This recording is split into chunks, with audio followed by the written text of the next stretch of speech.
fantastic Lion's Den debate panel tonight, including the attorney for the mother of the two little boys, as well as TV and radio host Michael Billy. But first, Anna Yum, criminal defense attorney. So the dad is trying to make it seem like they're not crazy, they're not hallucinating, they're not acting in a bizarre fashion. They were smoking pot, and somehow the cops end up taking the kids away. Do you buy it? Jane, let me just say this. First of all, I've been handling drug cases as a former prosecutor and as a defense attorney. Smoking pot does not cause this kind of reaction. Smoking pot alone will not cause this bizarre behavior.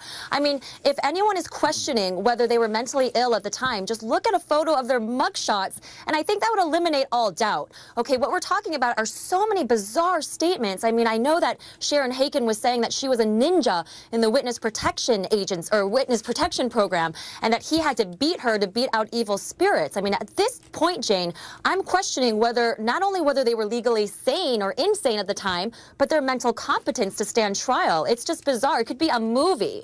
So this is not a case, in your opinion, of some parents smoking a little weed and getting a case of the munchies, that this is far more serious. According, but what about the possibility of, right, Jane, what about the possibility of Stockholm Syndrome? What if she was a battered wife? What if she's in a situation here where she was under coercion, that he battered her and that he abused her, and he basically brainwashed her to thinking, well, you know what, I have an attachment to my abuser, so therefore I'm not going to go and defend myself. I'm going to do whatever he says. I mean, that's something that definitely should be taken into consideration, and I applaud Mr. Camareno for having her be evaluated, not just for purposes of mental illness, but also to see if she is a victim of battered wife syndrome or, you know, Stockholm Syndrome. Because that's exactly why I had that done. Definitely possible, for sure. Yeah, and let's face it, I don't...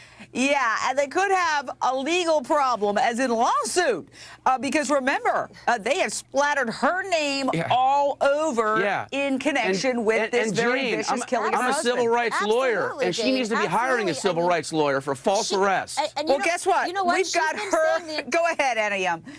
She's been saying the entire time that she adamantly defends herself. She's innocent, and her actions are corroborating what she's saying. Brian is absolutely right. What kind of guilty person would subject themselves and say, okay, law enforcement, I am going to give you my DNA swab. I'll let you check for fingerprints, knowing that a prosecution could be pending. I mean, this woman, a brilliant one, that's who.